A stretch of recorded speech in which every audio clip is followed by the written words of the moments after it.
આ ઘુડખર અભયારણ્ય એ વન્યજીવોની વિવિધતાની રીતે ખૂબ જ મહત્ત્વનું અને રીચ સમૃદ્ધ છે.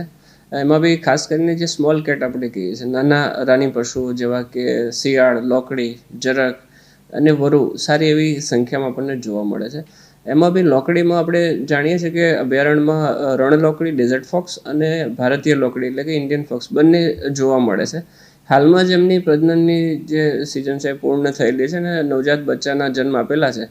તો જ્યારે બી ફેરણામાં નીકળીએ ત્યારે લોકડીના બચ્ચાઓ સારી એવી સંખ્યામાં આ વર્ષે આપણને જોવા મળે છે.